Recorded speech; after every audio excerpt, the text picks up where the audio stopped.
Dios bendiga a ustedes, amados hermanos. Les saludo en el nombre del Señor Jesucristo.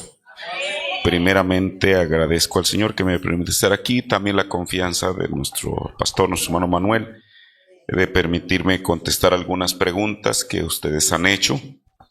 Y antes siquiera de leer la primera, quiero decirles que si mi respuesta eventualmente fuera distinta a lo que el pastor les ha enseñado, ustedes deben de permanecer con lo que él les ha enseñado. ¿Está bien?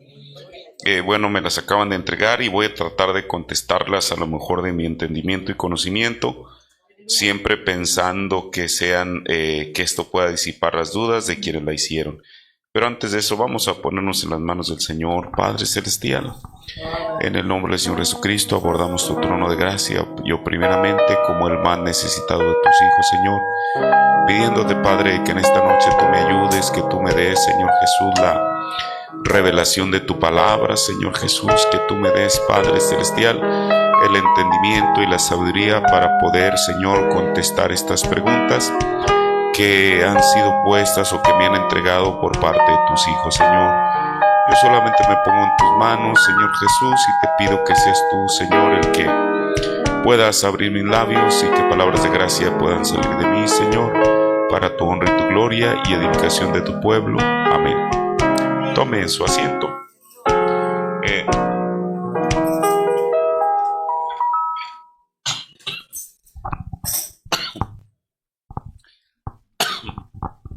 Son 10 preguntas, así que voy a tratar de ser tan breve como pueda. Bueno, mire, la primera dice, ¿cuál es la manera correcta de orar para tener más fe, espíritu, y cómo saber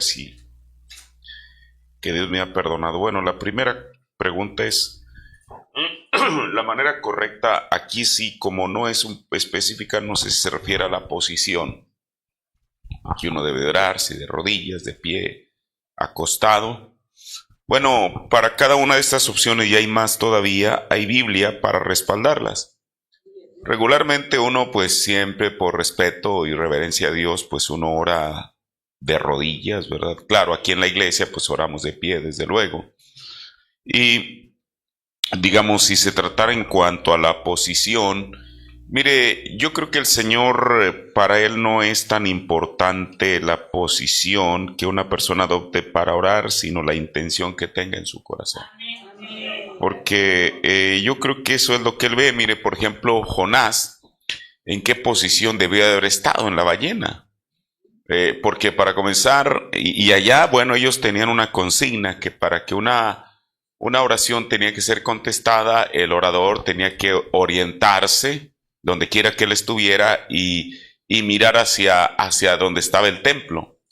Eso es la condición que el Señor, o que Salomón, mejor dicho, le puso al Señor.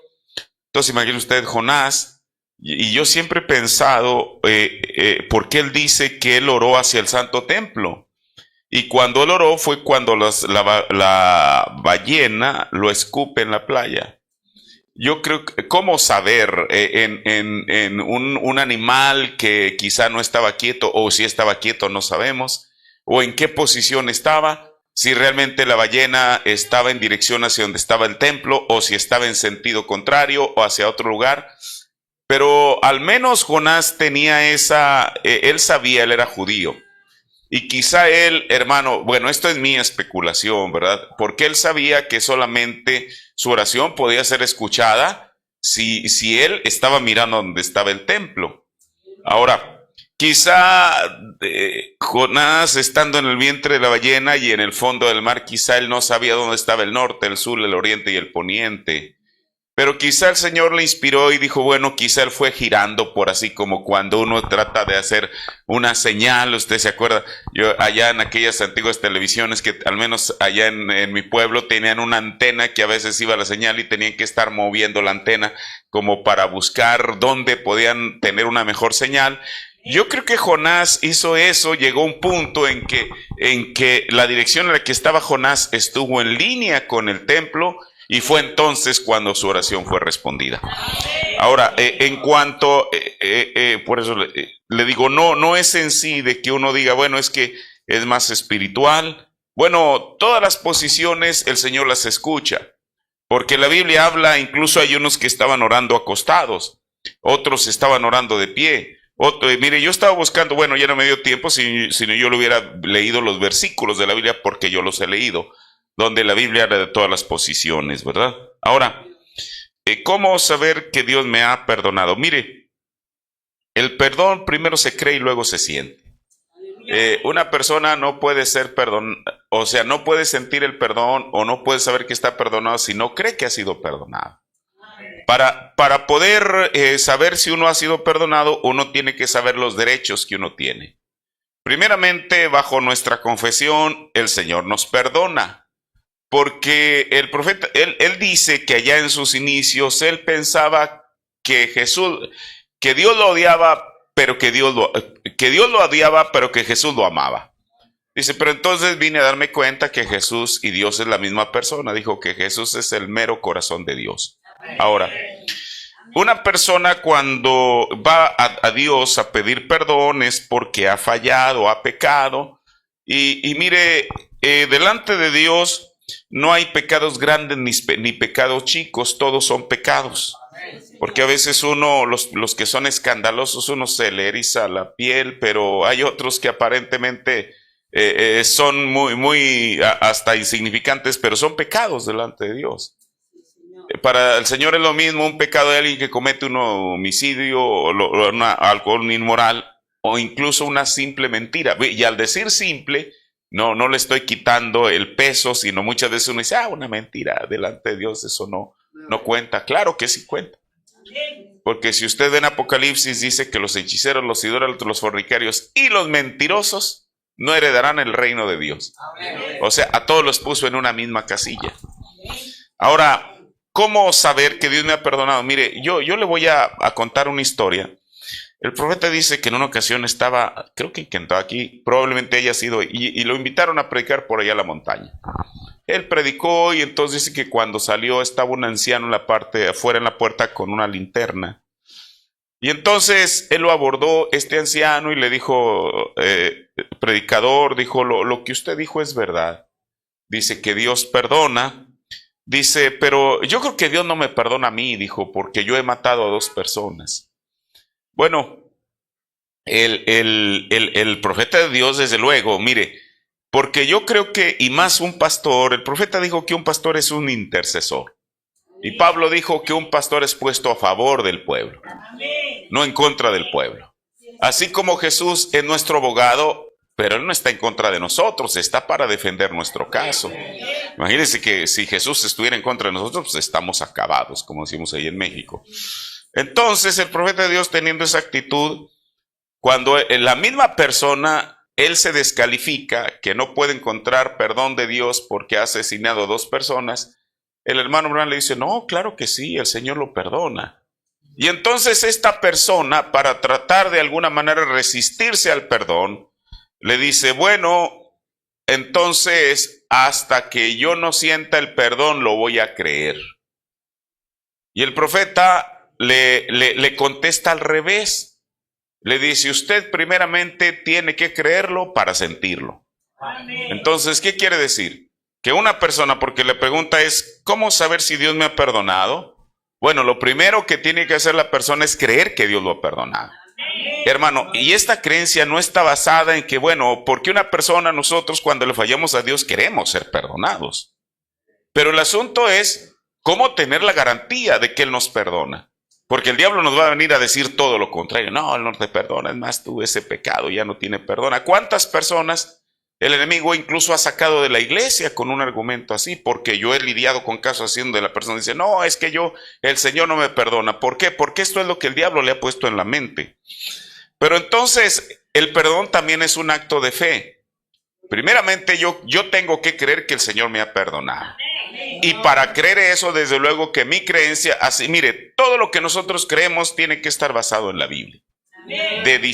Todo lo que creemos tiene que estar basado aquí, porque si no, nuestra creencia está depositada en cosas que ni siquiera son reales. Pero cuando creemos lo que está en la Biblia, entonces el Señor es responsable por cumplir lo que está en la Biblia. Ahora, ¿Cómo podemos saber nosotros que Él nos ha perdonado? Porque la Biblia dice en el Salmo 103 y en tantas otras escrituras, bendice alma mía a Jehová y no olviden ninguno de tus beneficios. Él es quien perdona tus iniquidades. Yo voy a hacer esa promesa mía. El salmista dijo que Él perdona mis iniquidades. Hermano, y esa es la Biblia. Mire, un solo versículo o la mitad de un versículo tiene tanto poder como si fuera la Biblia completa. Ahora, si Él dijo que Él es que perdona nuestras iniquidades, entonces de ahí tenemos que aferrarnos. Señor, tú perdonas mis iniquidades. Pero no solamente repetirlo, sino creerlo. Cuando la persona lo cree y lo hace parte de ella, entonces va a sentir el perdón, como el profeta le dice a esta persona. Primero créalo y luego lo va a sentir, porque ella primeramente quería sentirlo. Entonces dirá, hasta que yo siente que Dios me ha perdonado, entonces voy a creer que Dios me ha perdonado. No, el asunto es al revés. Primero lo tiene que creer y entonces lo siente. Y es cuando la persona puede saber que Dios lo ha perdonado, porque le digo, el perdón se siente. Y eso, bueno, yo no le puedo decir, oiga, mire, eso como poniendo en una lista, mire, estas son las características que usted debe sentir. No, la persona particularmente tiene que sentir que Dios la ha perdonado. Y eso es una revelación que Dios le da incluso a la persona misma. Ahora, la siguiente pregunta, ¿la novia sentirá el terremoto de la resurrección? Mire, esto, en estos días se hablaba en la ministerial. ¿Cómo es que sabemos que es un terremoto el que hunde los ángeles? Pero mire, aquí el tema es, la novia sentirá el terremoto de la resurrección. Voy a decirlo así, es que hay dos novias y no me refiero a que sean, bueno, voy a decir, hay una sola novia, pero hay una novia que va a ser resucitada y otra que es parte de la misma novia que va a ser transformada. Aleluya. La novia que va a ser transformada, desde luego que va a estar aquí desde hoy y desde mañana hasta que sea arrebatada. Entonces, todo lo que suceda en la tierra, la novia va a ser testigo de ello. Todo. ¿Cuándo es cuando ya, digamos, la novia deja de saber lo que está o de percibir o de sentir, como dice aquí? Lo que está sucediendo en la tierra, bueno, cuando suba. Antes de eso, todo lo que pase, la novia se va a dar cuenta. Ahora, los resucitados. Si el terremoto está ligado precisamente al terremoto de la resurrección, mire, para los que van a ser resucitados es como una señal. ¿Sí me explico? Porque mire, la Biblia declara que cuando Jesús resucitó hubo un terremoto. Pero no solamente resucitó Él, sino los santos que estaban con Él. Voy a ponerlo de una manera muy sencilla. Haga de cuenta como que el terremoto es una campanita que suena, que fue lo que sucedió en el tiempo de Jesús. Hay un terremoto. Mire, Jesús, bueno, sabemos que resucitó el primer día de la semana. Ya ha salido el sol, dice la Biblia. Pero hubo una señal. Las demás personas quizás solamente sintieron el temblor ahí, en Jerusalén y en el área alrededor. Quizá para la mayoría de ellos, pues fue un evento más, porque la Biblia incluso habla de varios terremotos ahí. Entonces, por ejemplo, aquí en Perú, nosotros en México, ahí en el centro de México, estamos en una área sísmica. Muchas veces uno como que ya se adapta o ya no se espanta tanto con los terremotos. ¿Por qué? Pues porque uno constantemente los está sintiendo. Ahora, este terremoto, el cual produce la resurrección, voy a decirlo así, para los muertos en Cristo, será como una alarma. ¿Por qué? Porque el profeta nos enseñó, lo dijo en Adopción y en Quién es de Melquisedec, que la resurrección no es como la gente comúnmente piensa, que las tumbas se abren y que los cuerpos suben. No, la resurrección no es subir, la resurrección es bajar.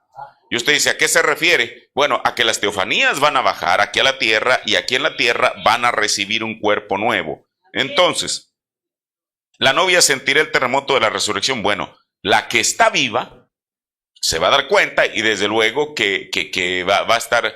Ahora mire, es que esta palabra sentir, bueno, cualquier terremoto se siente, depende cuán cercano esté el epicentro de donde está la persona. El epicentro es donde se origina, y luego va dando así, es como un círculo que se va expandiendo. Ahora, este terremoto, la Biblia dice que es que nunca el mundo ha tenido un terremoto de esta magnitud. ¿Hasta dónde se va a sentir? Bueno, yo no puedo especular y no puedo decir, aunque el sábado hablábamos cómo es que esto, y bueno, ya es otra cosa, llega hasta Israel. Los efectos de este terremoto.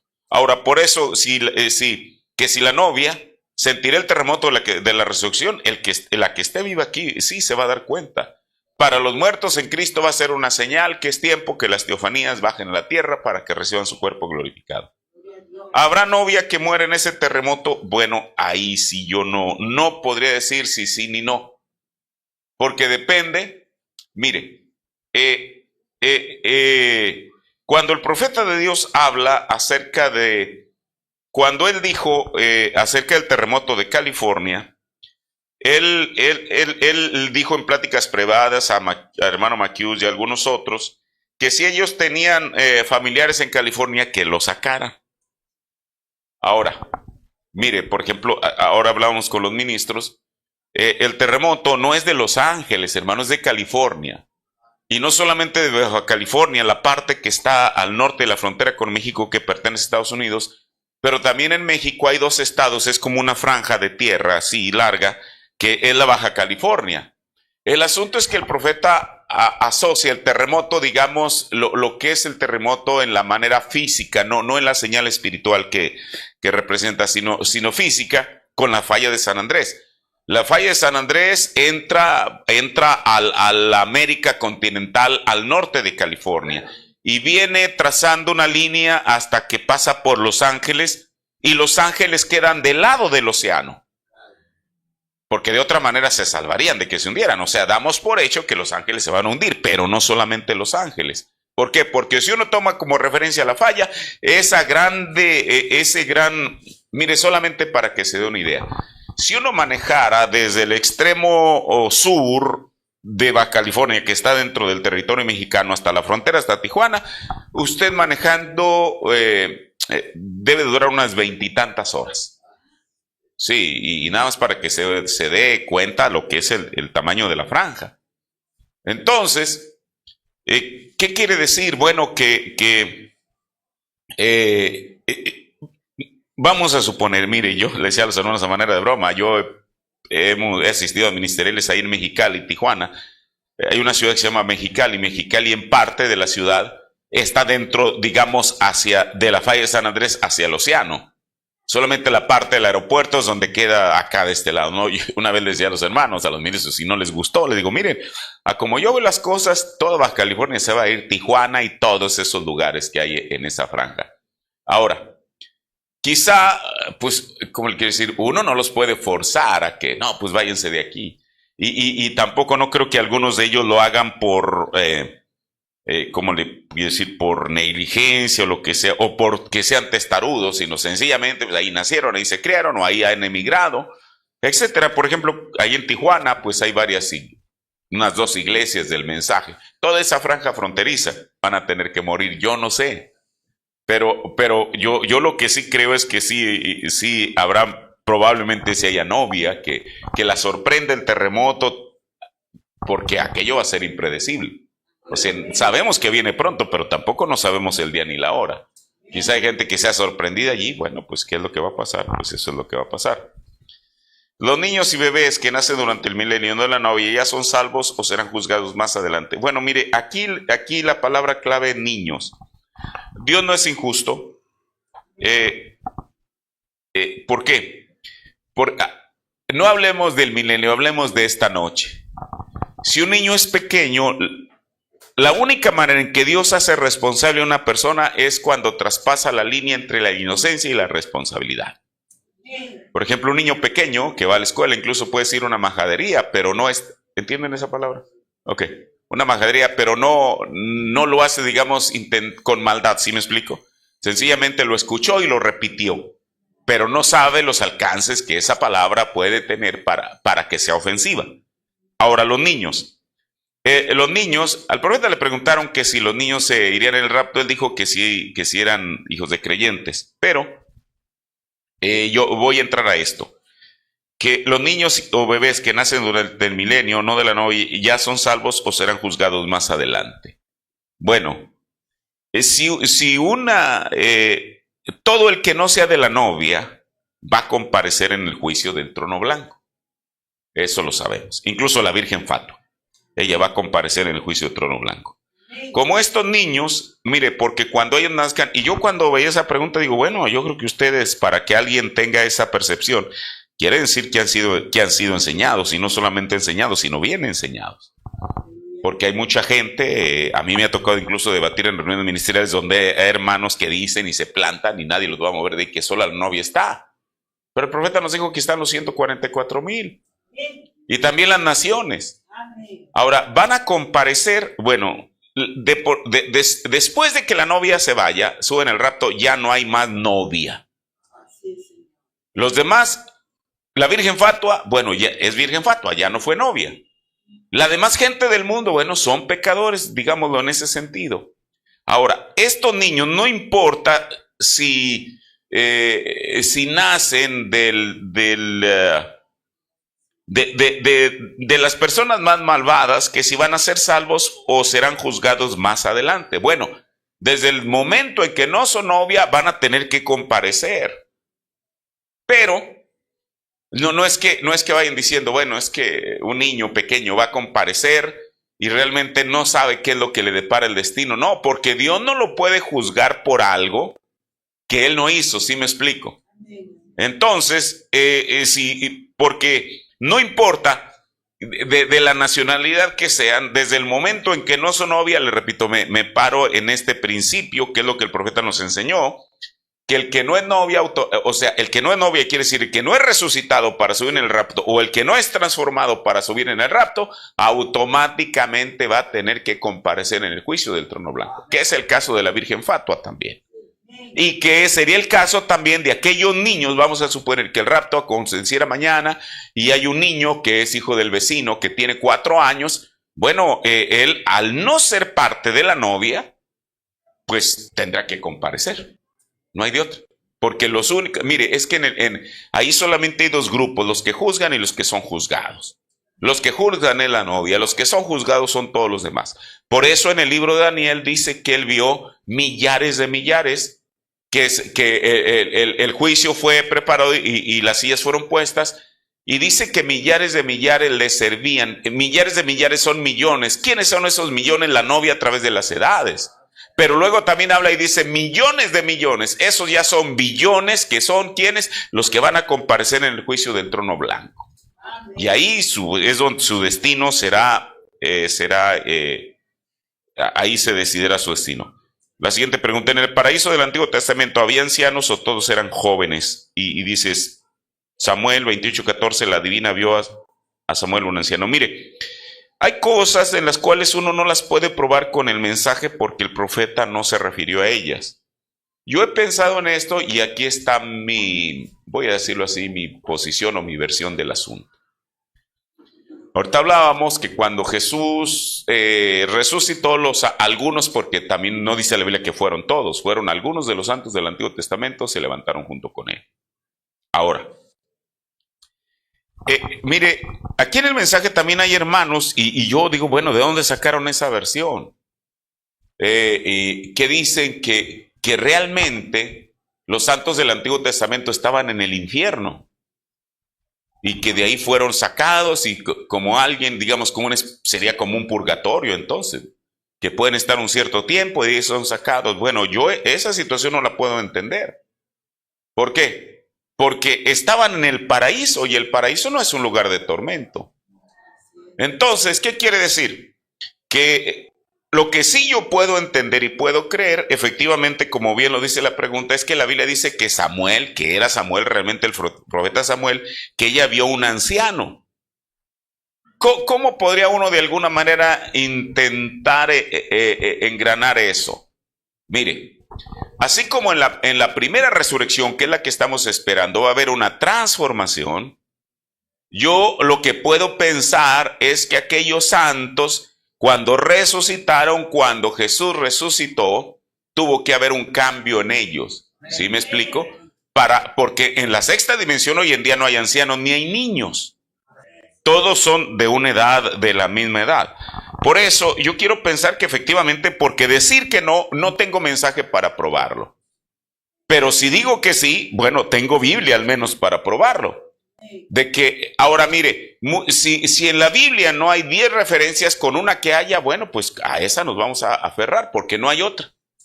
Entonces, si la Biblia dice que la viuda lo que vio fue un anciano, que era Samuel, pues entonces quiere decir que había ancianos ahí también.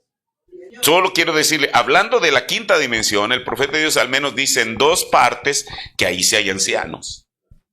En la quinta dimensión, que la quinta dimensión que es el infierno, por así decirlo, ¿no? Ahora, el hermano Branham nos enseña que Dios no condena por fallas o errores. ¿Cuál es la diferencia entre un error y un pecado? Mire, el pecado es algo que es premeditado. Mire, y para ello, ahora sí voy a tomar la escritura aquí en el libro de Santiago.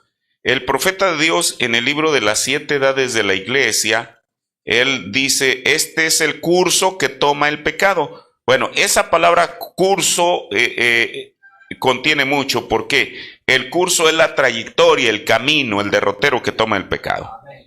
Y en Santiago 1:12 dice, bienaventurado el varón que sufre o soporta la tentación. Recuerde que la tentación, todos somos tentados. Jesús mismo fue tentado. Pero aquí hay una bienaventuranza para el que la soporta, porque cuando fuera probado recibirá la corona de vida que Dios ha prometido a los que la aman. Y luego dice, cuando alguno es tentado, no diga que es tentado de Dios, porque Dios no puede ser tentado de los malos, ni él tienta a alguno.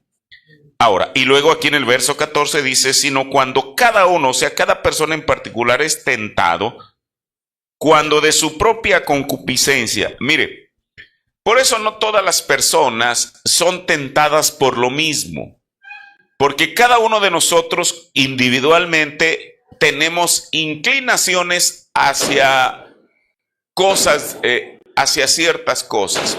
¿A qué me refiero? Mire, el hermano Branham dijo que Jesús, no sé si ustedes usan aquí esa frase que dicen, es que el lado flaco de fulano de tal es ¿no la usan? O sea, la parte débil, pues la debilidad, voy a decirlo así, ¿no? El hermano Branham dice que el lado flaco de Jesús era el hambre. Y uno dice, bueno, el profeta, ¿cómo fue que llegó a esa deducción? Y él nos lleva a la Biblia. Mire, Jesús dijo, vino Juan, que no comía ni bebía, y dicen, demonio tiene. Y viene el Hijo del Hombre que come y bebe, y dicen, he aquí un comilón. Eso es lo que dice la Biblia. Por eso, si usted nota, cuando Jesús fue tentado por el diablo, número 1, 2, 3. Primero, le ofrece piedras que las convierte en pan. Segundo, lo lleva a un monte, es que ahí depende el orden que uno lo veía, sea el de Mateo o Lucas, y después lo sube al templo. Pero mire, voy a detenerme en lo primero.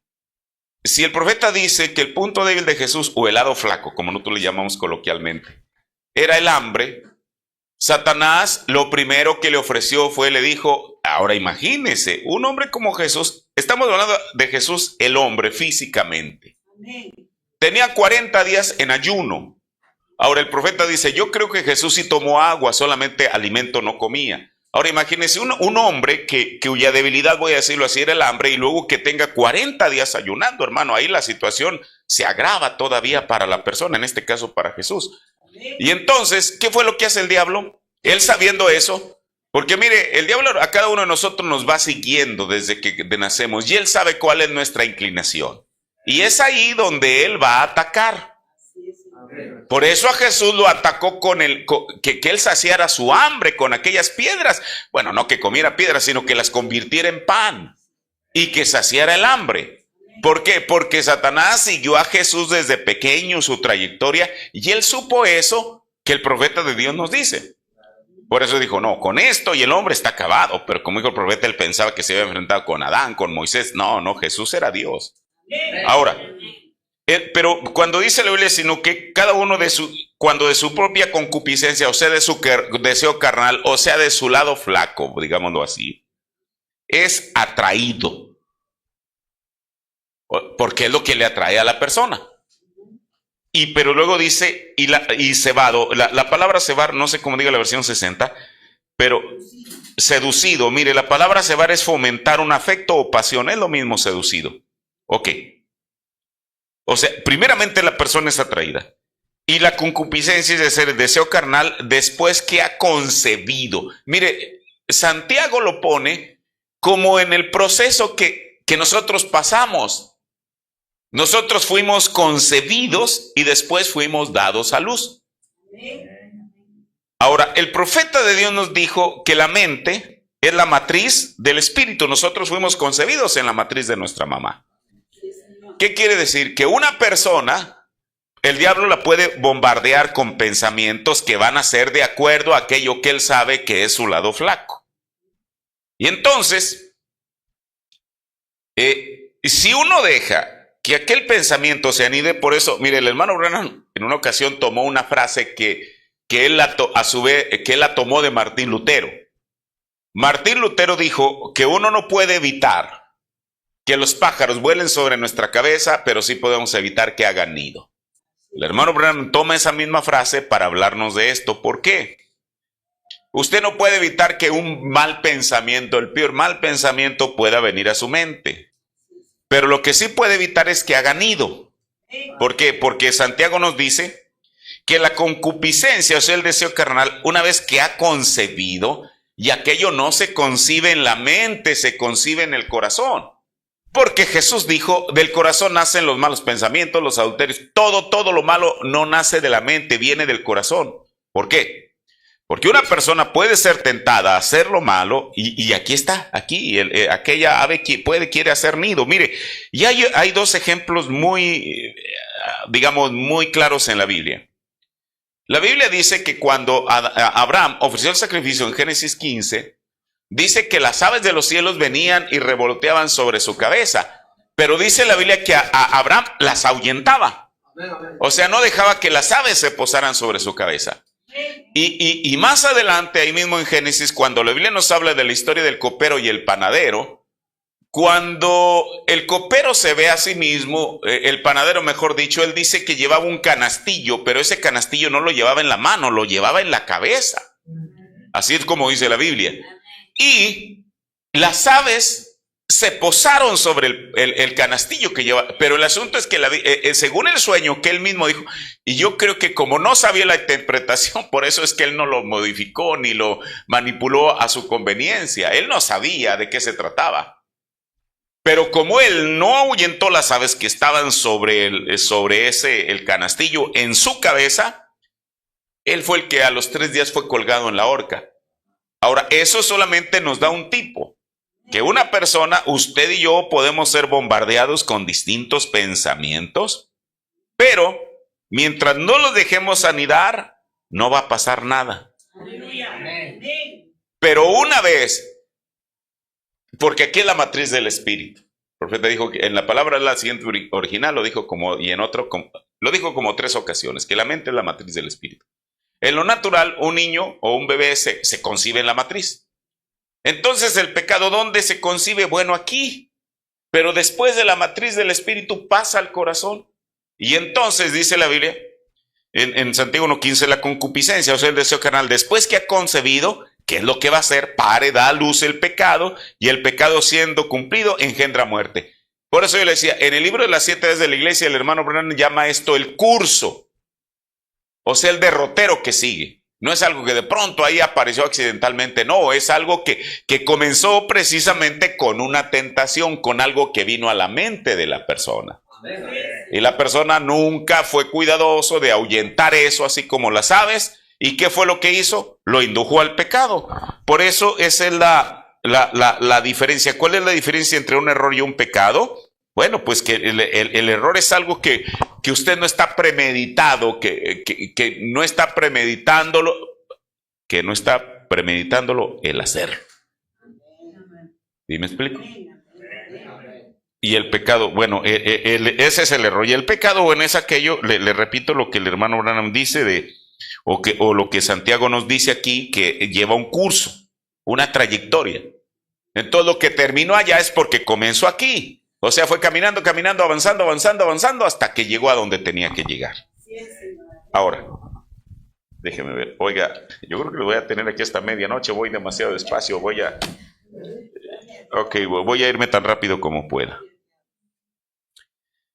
El hermano Branham dijo que un predicador es un profeta del Nuevo Testamento. ¿Puede el hermano Joseph Branham ser considerado por ello un profeta mayor? Bueno, mire, voy a comenzar con lo último. Profetas mayores ya no hay. El último fue William Branham. Porque la Biblia no habla de un octavo ángel, un noveno, los que se vayan acercando. Solamente hay un séptimo ángel. Y yo creo que nosotros reconocemos a William Branham como el séptimo ángel. Ahora, no podemos negar, sería negar el mensaje, lo que el hermano Branham dijo de su hijo, que cuando estaba dedicando, y ahí está en la cinta para verificarlo, que él dijo que él iba a ser un profeta. Pero no puede ser un profeta mayor porque eso ya está fuera de la escritura. ¿Sí me explico? Ahora mire, ¿de dónde sale el término profeta mayor y profeta menor? En el Antiguo Testamento están profetas mayores como fueron Isaías, Jeremías, Ezequiel. Incluso el hermano Branham dice que Moisés también fue un profeta mayor. Pero ¿cuál era la diferencia entre un profeta mayor y un profeta menor? Era ¿cómo le quiero decir? Voy a tratar de decirlo de la mejor manera. Era lo extenso de lo que escribieron. ¿Sí me explico? Por ejemplo, después de Ezequiel, el siguiente libro es Daniel, y de Daniel hasta Malaquías, todos ellos son considerados profetas menores. ¿Por qué? Pues porque lo que escribieron fue muy poco. En eso se clasificaban, digámoslo así, en profetas mayores y profetas menores. Ya en el Antiguo Testamento, todos sabemos que el profeta mayor fue Pablo, pero la Biblia en el libro de los Hechos nos habla de otro profeta, que profetizó 2 veces y las 2 veces que profetizó fueron correctas. ¿Cómo se llamaba? Ay, se me va el nombre. Agabo. ¿Qué fue lo primero que profetizó Agabo? Que iba a haber una hambruna, la cual el mismo Lucas, cuando escribe el libro de los Hechos, dice la cual hubo. Esa fue la primera vez. En otra ocasión Pablo estaba en un cierto lugar y está ahí Agabo, y él es tomado por el Espíritu de Dios, y Pablo había dejado por ahí el cinturón. Y ahora Agabo no sabía de quién era. Solamente dijo, aquel varón de cuyo quien es el dueño de este cinturón va a sufrir en Jerusalén. Cosa que hizo Pablo. Pero yo quiero que note, ahí estaba Pablo el profeta mayor y estaba Agabo el profeta menor. O sea, Agabo, y es impensable porque la Biblia no lo menciona más, nunca iba a querer él tomar el lugar de Pablo. O sea, para nosotros también sería impensable. Ahora mire, cuando la Biblia dice o el profeta nos dice que un profeta es un predicador, uno tiene que examinar el antecedente. ¿Por qué lo dijo eso? Mire, él sabía lo que era.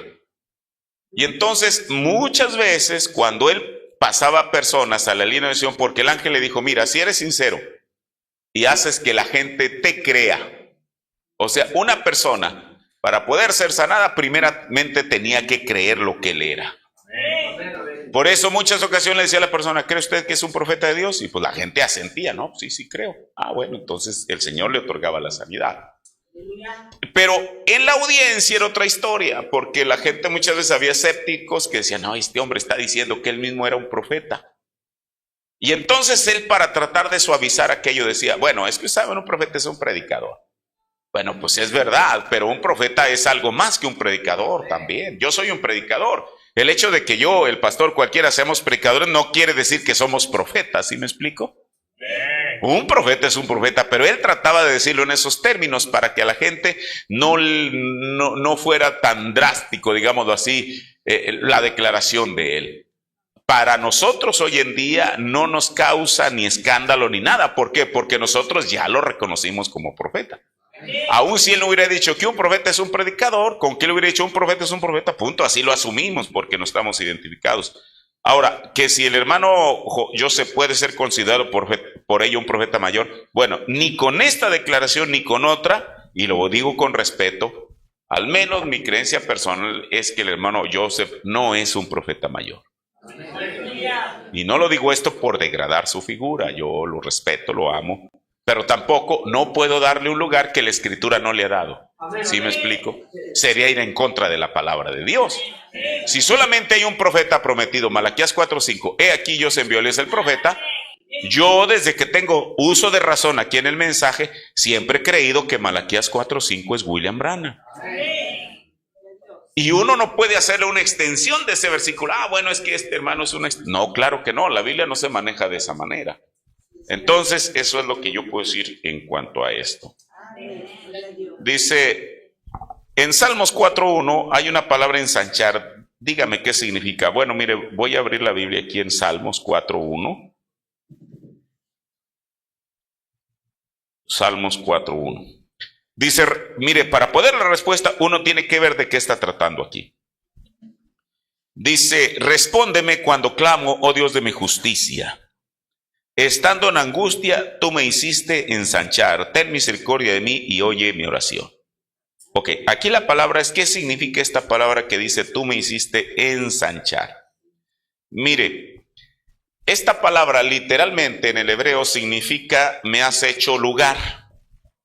O sea, tú me hiciste un espacio. Pero con todo y eso, uno dice, ok, sí, me hiciste ensanchar, me hiciste un espacio ahí. Pero ¿qué significa? ¿A qué se refiere? Mire, muchas veces el Señor usa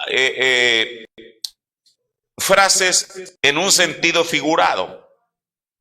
¿Para qué? Para poder, o en este caso David, quien escribe este salmo, usa, porque todos las usamos, frases que realmente no las aplicamos literales, pero que en un sentido figurado significan algo. ¿Por qué? Porque mire, esta palabra, me has ensanchado, si uno ve con lo que comienza, dice, respóndeme cuando clamo, oh Dios de mi justicia, estando en angustia. ¿Qué quiere decir? Que David estaba en una condición de angustia. Algunos comentaristas dicen que era cuando, ¿cómo se llama? Absalón se rebeló contra él. Pero independientemente si era por la situación de Absalón o por cualquier otra situación, lo que importa aquí es el estado emocional en el cual estaba David. ¿En qué condición estaba? En angustia. Y luego él usa esa palabra, tú me has hecho ensanchar, o sea, me has hecho un lugar. Pero realmente esta palabra ensanchar es una manera simbólica de decir, me has dado alivio. O sea, esto es una figura de liberación. Por eso expresa el alivio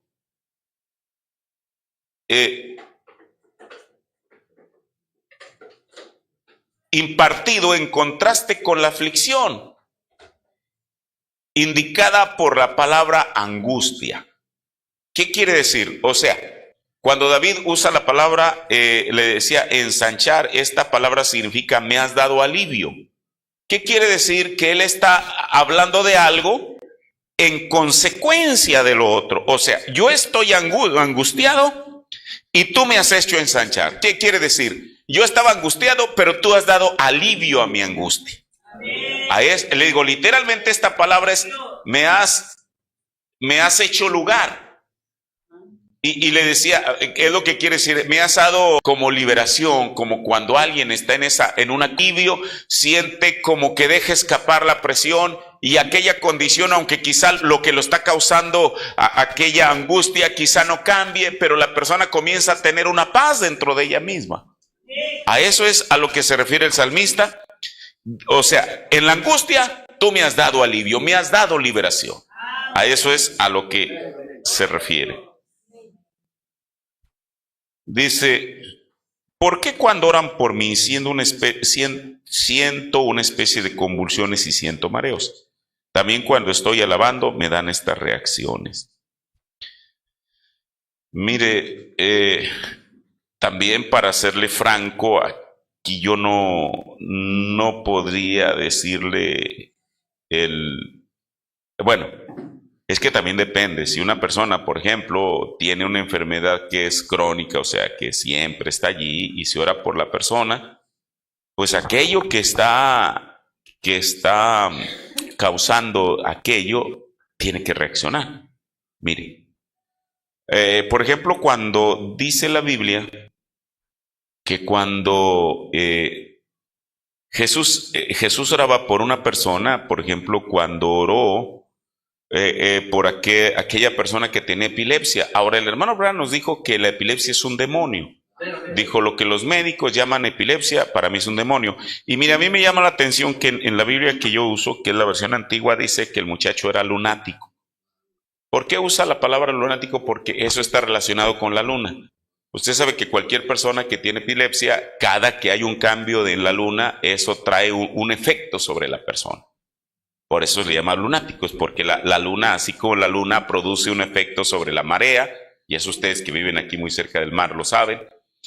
También personas que hay enfermedades que la luna produce ciertas reacciones. Ahora, ¿a qué me refiero con esto? Si el hermano Branham dijo que la epilepsia es un demonio, no quiere decir que una persona que efectivamente tenga epilepsia como le quiero decir, comienza de pronto a echar espumarajos por la boca o ese tipo de cosas como una persona endemoniada. Pero aunque es un demonio, son las reacciones que ese espíritu que está estoy hablando en el caso de un epiléptico, tiene.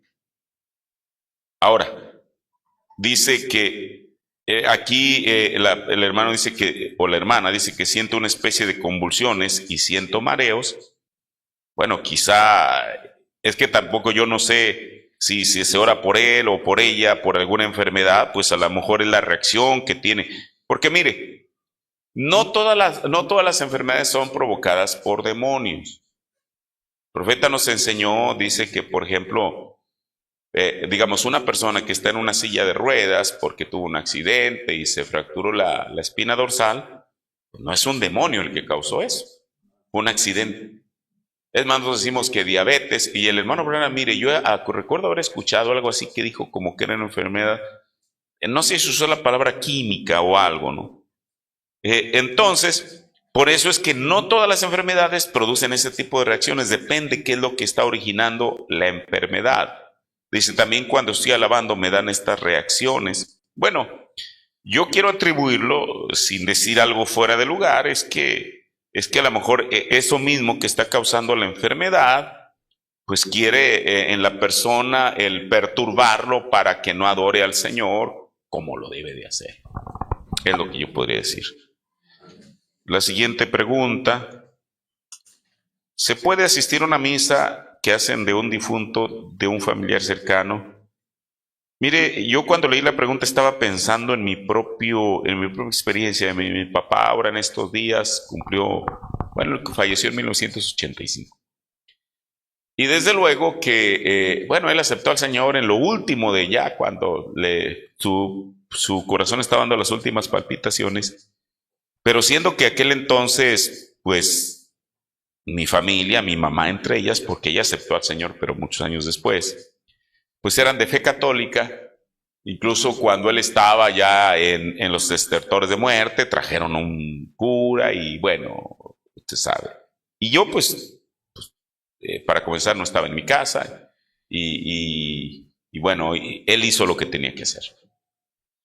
Pero ahora cuando se trató de llevarlo a la iglesia, que efectivamente lo llevaron, porque una de mis hermanas, ella era muy católica y dijo que tenía que pasar así.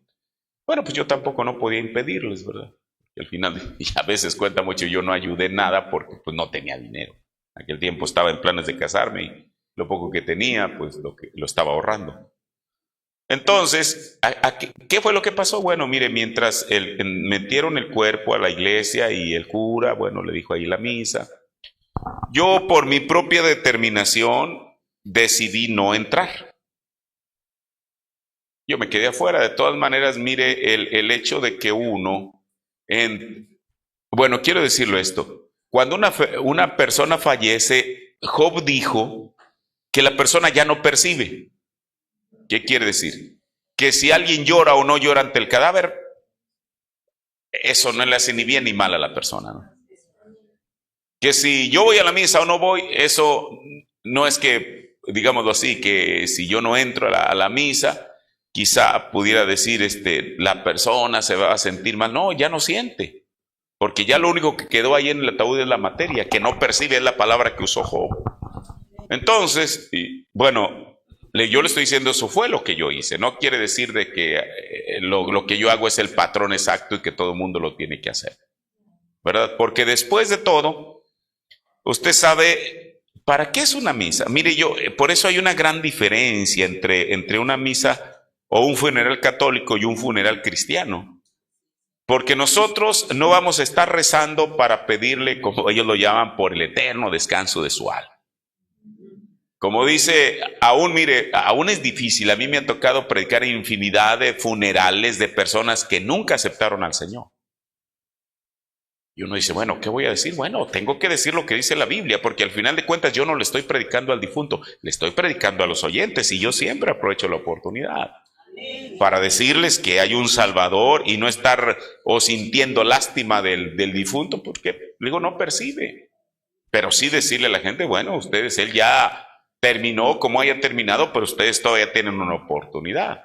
Entonces, sí, ¿y cuál es el contenido de un funeral de la Iglesia Católica? Pues rezar para que el Señor tenga misericordia del difunto, cosa que uno sabe que eso ya no le es efectivo, porque para eso el Señor le dio tiempo en la vida para que él escuchara y aceptara a Jesús como su Salvador. Si no lo aceptó, todo lo que uno diga o deje de hacer no tiene ningún beneficio.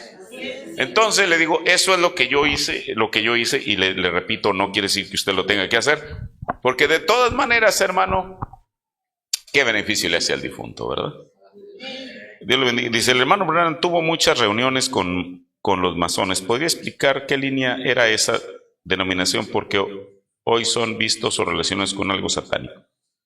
Bueno, mire, los masones efectivamente son relacionados con muchas cosas, pero, bueno, yo voy a decirlo de esta manera, y precisamente en estos días, no sé si aquí o en Argentina, no recuerdo, estaba platicando con alguien que el hermano Branham, no es que él haya en sí tenido, probablemente a sus reuniones es probable que hayan asistido personas que eran masones, que ellos realmente en sus inicios pues no, digamos, no se les vinculaba, ¿no? Incluso el billete de $1, ahí tiene símbolos masónicos. Yo creo que, déjame ver si por aquí traigo un billete que me obsequió el hermano Manuel hace tiempo. Déjame ver si lo encuentro aquí. Lo traigo como separador en la Biblia. Sí, de $1. Yo aquí traigo uno que me regalaste. Ok, permíteme. Sí, mire, por aquí traen algo.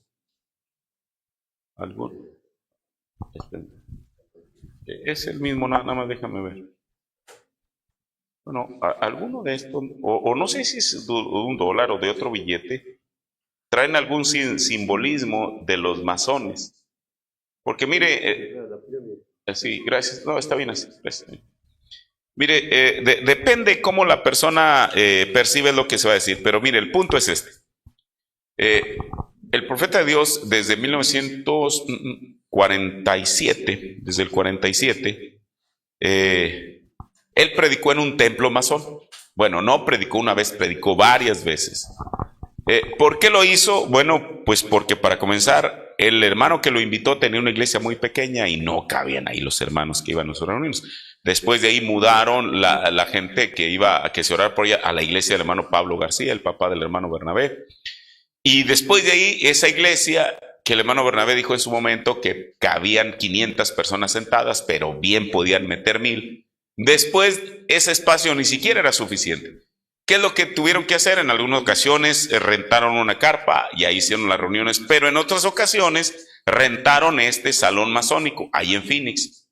Y creo que también en Los Ángeles en alguna ocasión, pero de Phoenix es un auditorio enorme. Entonces yo creo que realmente la gente a la que le predicaba no eran en sí masones, eran personas que venían de cualquier creencia, solamente que el sitio donde se estaban llevando a cabo las reuniones pues era propiedad de los masones, donde ellos tenían, no sé si rituales o lo que haya sido. El asunto es que, bueno, es algo cierto que él sí predicó allí, pero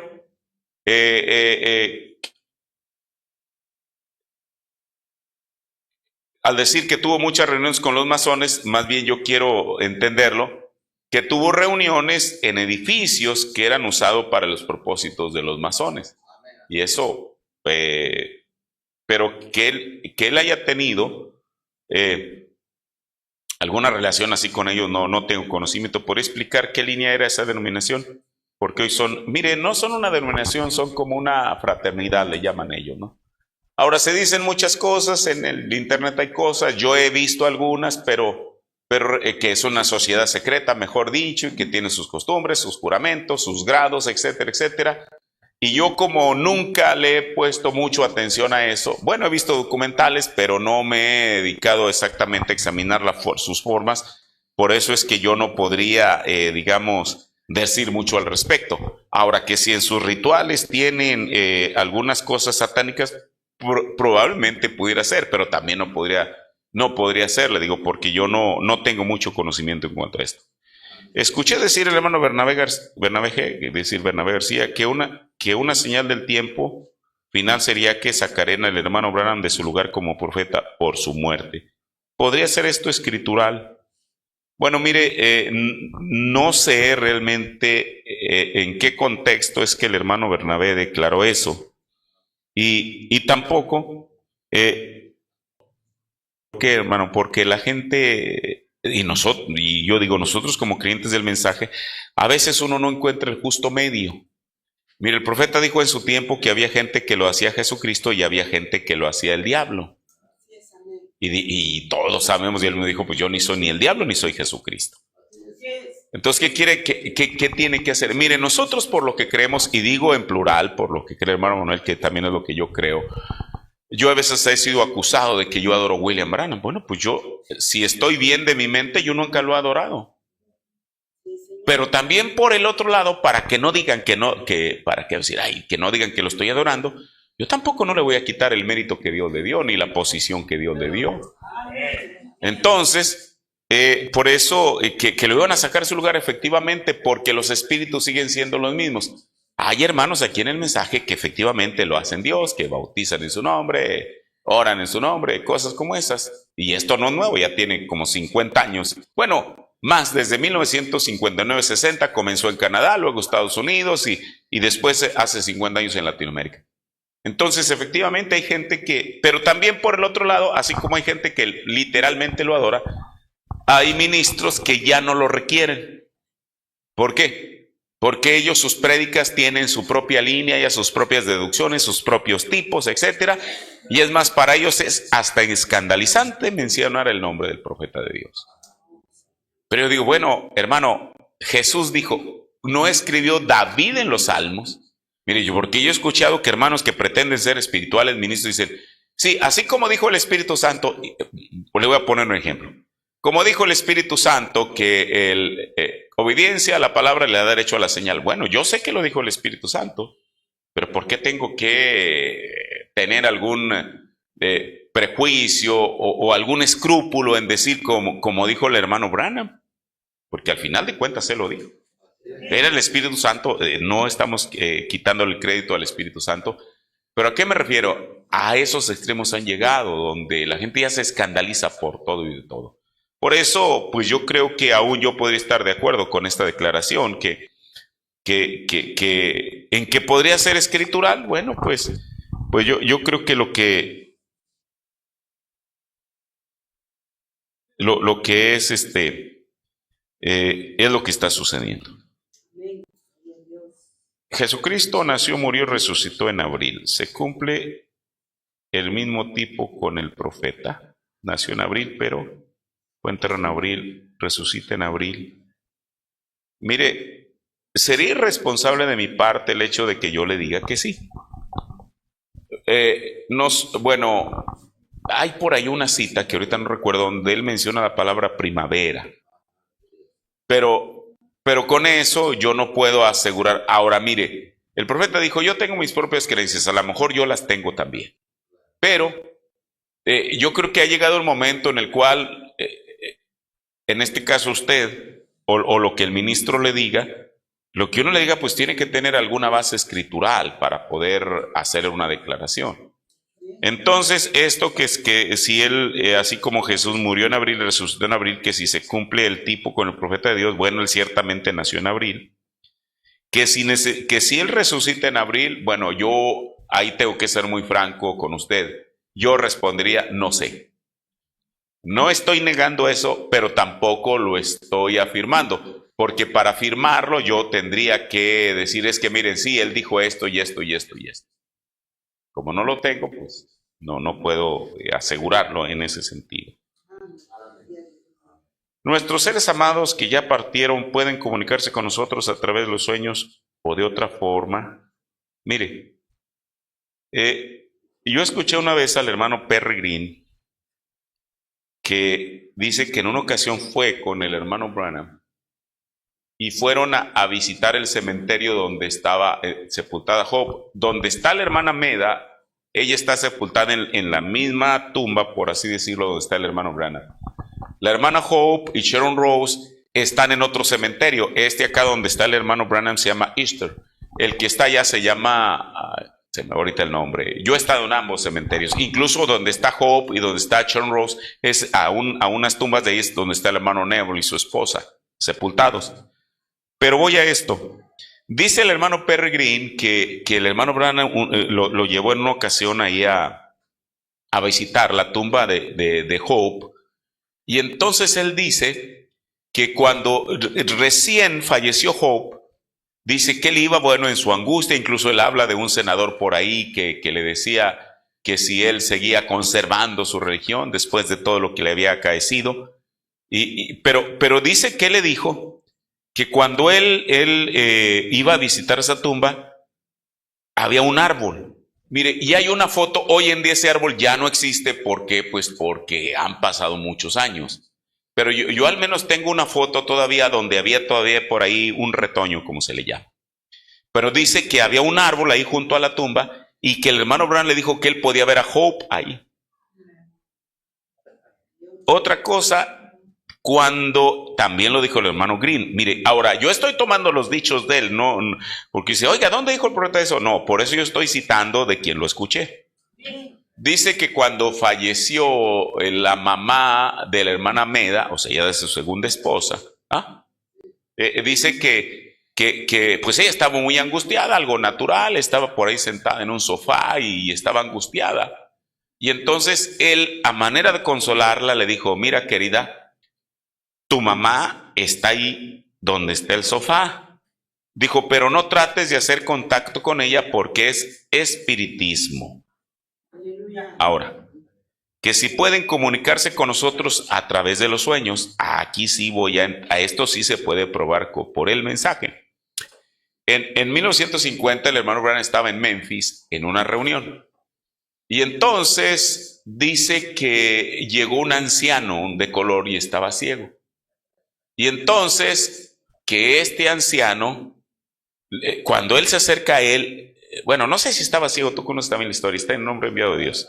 Estaba ciego. Entonces, pues él llega a la presencia del hermano Branham y le dice, hermano Branham, yo tuve un sueño. Dijo, anoche mi mamá, que ya partió, me dijo, mira, busca quien te lleve a Memphis. Y estando en Memphis, pregunta por un hombre llamado William Branham y que él ore por ti y tú vas a recibir la vista. Bueno, todo esto iba en línea. Efectivamente, el hombre llega a Memphis, pregunta por William Branham, ahí estaba William Branham. Pero lo maravilloso es que oró por él y el anciano recibió la vista. Ahora, el hermano Branham dijo que, él lo dijo así, dijo, yo no entiendo. Porque a lo mejor él podía ser malentendido, pero él dijo, yo no entiendo el sueño de este anciano. Porque ¿qué fue lo que fue en el sueño? La vista. Todo eso, 1, 2, 3, 4. Esos 4 cosas por las que pasó, todas se cumplieron a cabalidad. Y solamente que el profeta de Dios digamos así, lo perturbara y él decía, él cuando estaba orando dijo, Señor, yo no entiendo el sueño de este anciano. Pero si él dice que eso pasó, pues eso fue lo que pasó y oró por él y sanó. Entonces, en ese sentido, bueno, a través de sueños, pudiera ser que sí, porque hay ese referente. pero el hecho de que ¿cómo le quiero decir? Se comuniquen a uno verbalmente, yo creo que esa es otra cosa ya. Mire, la Iglesia Católica, ellos regularmente tienen tantas apariciones, que se apareció fulano, el santo fulano, pero el profeta de Dios dijo que si a alguien se le aparece un santo, él dijo, es un diablo disfrazado de santo. Lo dijo en la simiente de la serpiente. Entonces, peregrino. Y con esto, hablar en lenguas, ¿cómo es en estos tiempos? Bueno, mire, la Biblia menciona dos tipos de lenguas. Pablo dijo, si yo hablo en lenguas humanas o angélicas. O sea, humanas el profeta dijo que eran idiomas, lenguas de ángeles son lenguas celestiales. Y también él agregó, dijo, las lenguas humanas no requieren intérprete, pero las lenguas angélicas o de ángeles sí. Y él dice que lo que sucedió en el día de Pentecostés, que hablaron en lenguas, por eso mire los pentecostales, cuando ellos dicen que es la evidencia, yo cuando he platicado con algunos de ellos le digo, oiga, pero es que las lenguas que usted me quiere poner como evidencia hoy en día no se parecen en nada a los que hablaron en Pentecostés. ¿Por qué? Porque Pedro estaba hablando quizá el hebreo, el arameo, el idioma que él haya hablado, y la gente, o todos los que estaban hablando en lenguas, la gente que no conocía ni la A ni la Z de esas lenguas les estaba escuchando en su propio idioma. Hoy en día lo que tienen los pentecostales no se parece para nada. Ellos tienen algarabía, es más, ni siquiera tienen intérprete para comenzar. Eso todavía les empeora las cosas. Entonces, hablar en lenguas, ¿cómo es en estos tiempos? Bueno, es que también depende. Mire, el profeta dice que en una ocasión estaba en una ciudad que se llama Harlingen, en Texas, que está muy al sur del estado, ahí a unos 20 minutos de la frontera con México. Y él estaba en una reunión, y entonces, al estar muy cerca de la frontera, pues había gente que quizá del lado mexicano cruzaban para que el profeta de Dios orara por ellos. Y dentro de aquellos que cruzaban, había una niña que tenía ataques epilépticos. Y entonces aquella niña dice que traía su cabello en trencitas y unos listones con los que amarraban la trenza. Allá en México es muy común eso. Y entonces resulta que la llevan a la niña y como ella no hablaba español, pues le proveyeron de un intérprete. El profeta de Dios dice que regularmente cuando él veía una visión, como él estaba narrando lo que estaba viendo, es como una pantalla de televisión, pero él no podía ponerle una pausa, sino que él estaba narrando, veo esto, aquello y lo otro. Dice que cuando veía una visión y tenía un intérprete a un lado, le decía al intérprete que no interpretara nada para que no interrumpiera lo que él estaba viendo.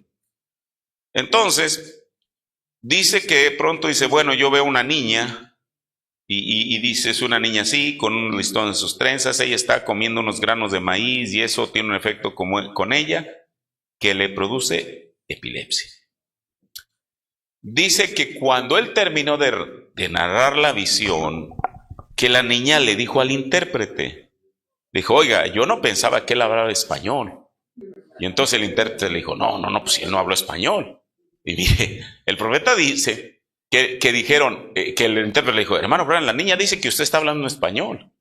Y entonces el profeta dijo, a ver, regresen la grabación. Y mire, y esa grabación, bueno, no está disponible. Pero yo siempre digo, Señor, que algún día apareciera esa grabación. Bueno, y uno no puede culpar, porque quizá el que la grabó se lo llevó a su casa, la escuchó las veces que quiso y quién sabe si existe todavía la grabación. Entonces, cuando regresan la cinta y comienzan a escuchar otra vez, el profeta estaba hablando en inglés, pero la niña le estaba escuchando en español.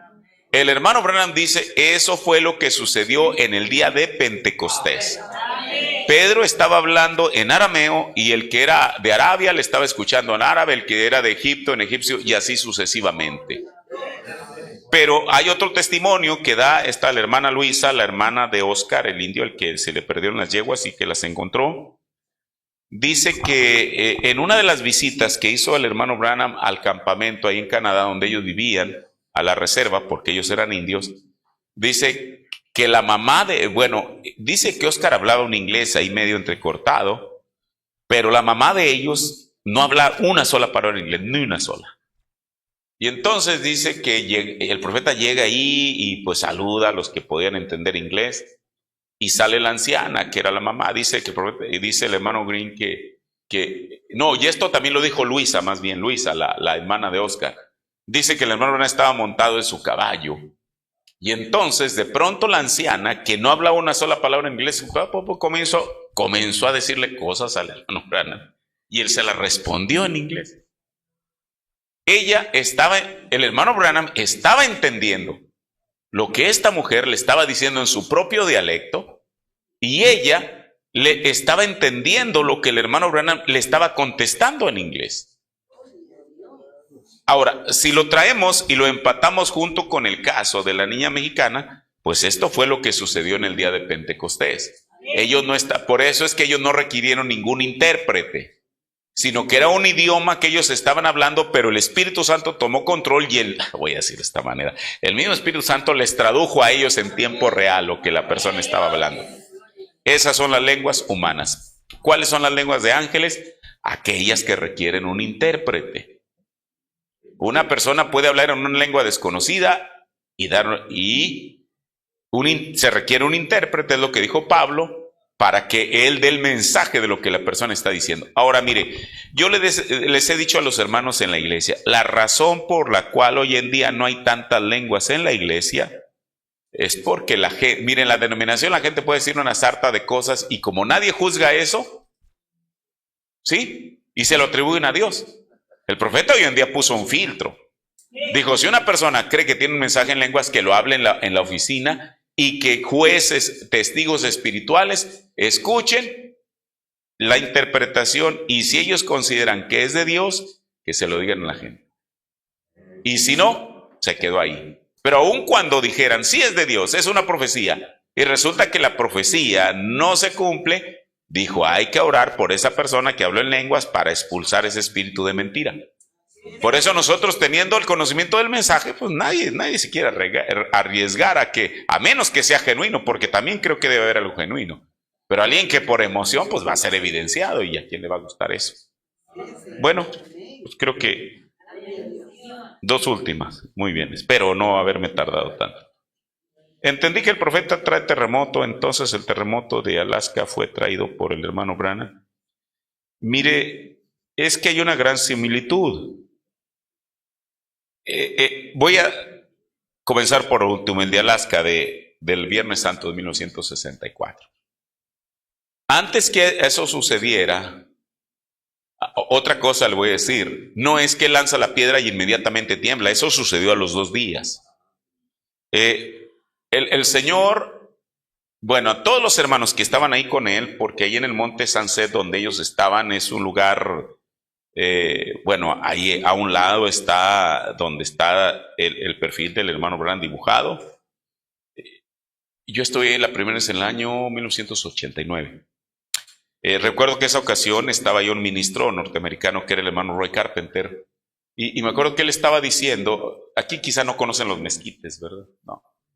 Bueno, es un árbol que crece, bueno, hay unos que crecen altos, pero allá son muy comunes porque son del semidesierto. Y él dice que en 1965 él fue allí, a donde sucedió aquello, que bajó el torbellino y que trozó literalmente las copas de los árboles. Y dice el hermano Carpenter que aquello era tan exacto, porque todos los mezquites pues tienen diferente altura, sus ramas también. Dice, pero parecía como si los hubieran podado todos a una misma altura con unas tijeras, o sea, se veían las copas así parejas por encima. Ahora, el Señor dice, el hermano Branham dice que les dijo, él sintió que la presencia estaba y les dijo, escóndanse debajo de las camionetas, porque ustedes van a ver la gloria de Dios. Y dice que bajó un torbellino. Miren, ese lugar donde está el profeta de Dios, ahí tenían el campamento, tenían sus carpas y ahí donde cocinaban. Y entonces, vamos a decir, en esta parte está así el cerro, hace como un semicírculo. Dice que ¿cómo se llama? El torbellino hizo, cuando arrasó y trozó las copas de sus árboles, hizo esto. Y acá en el otro extremo precisamente es donde se ve el perfil del hermano Branham. Y entonces dice que un hermano le preguntó, hermano Branham, ¿ese fue Dios? Dijo, sí, porque Dios le habló a Job en un torbellino. Y entonces dice que el Señor le dijo que levantara una piedra de las que habían ahí y que lanzara al aire. Y creo que fueron 3 explosiones, algo así dijo. 3. Y entonces, a los 2 días, Alaska tiene, hablamos en la ministerial, el segundo terremoto más grande que ha sido registrado. El primero fue en Chile en 1960 y el segundo fue allí en Alaska en el año de 1964. Entonces, eso fue... Hablábamos que la Biblia dice que lanzó una piedra al aire, pero cuando habla el terremoto de California dice que la piedra fue lanzada al mar. Entonces, fue traído, que si fue traído por el hermano Branham, bueno, lo que él dijo tuvo esa consecuencia. Que cuando el Señor le dijo que lanzara esa piedra al aire, ¿cuál fue la consecuencia? Que trajo el terremoto de Alaska, que le digo es el segundo en mayor magnitud. Apocalipsis habla que Moisés y Elías morirán en Israel. Entonces Elías se refiere al hermano Branham porque estaba en el Cairo a punto de ir a Israel, o tal vez se refiere a Elías el Tisbita. Bueno, mire, voy a comenzar con esto de, hay una historia que a lo mejor pocos hermanos saben, que por qué el profeta quería ir a Israel, voy a decirlo así. Mire, y luego después entro a esto y ya termino. Todos hemos visto la película del ¿cómo se llama? El profeta del siglo XX, la que es en color.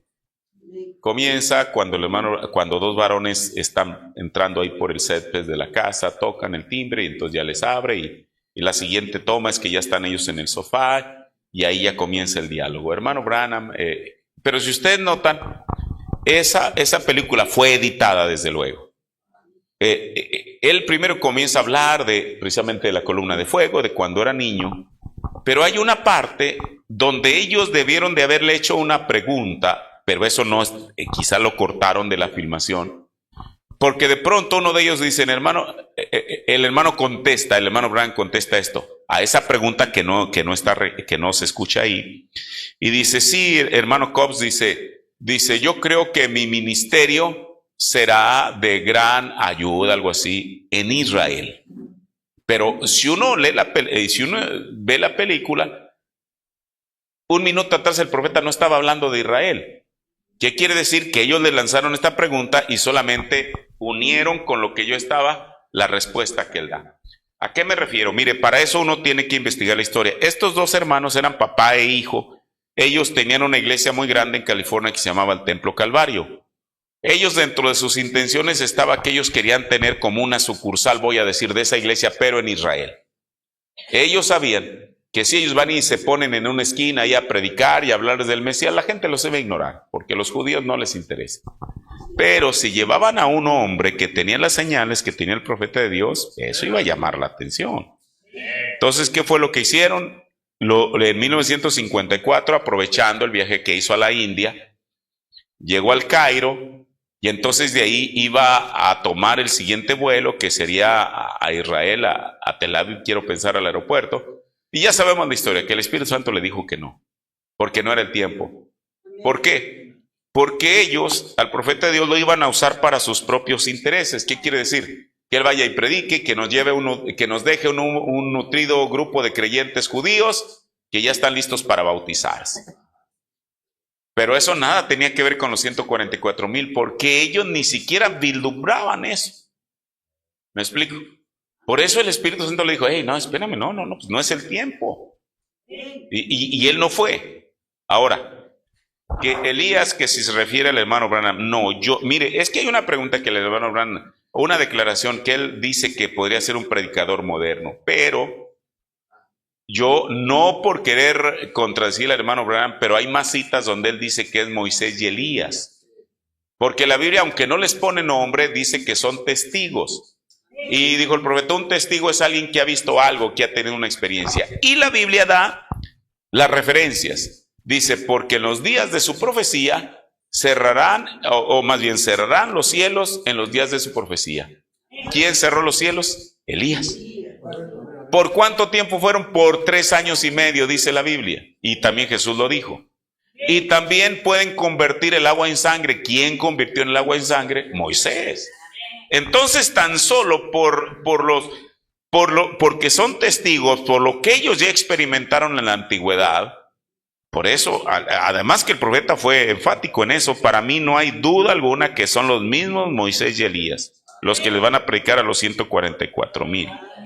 Entonces, ¿quién es? Dice, o tal vez se refiere a Elías el Tisbita. Efectivamente, es Elías el Tisbita y Moisés, y del Antiguo Testamento, los que irán a predicarles a los 144,000 judíos.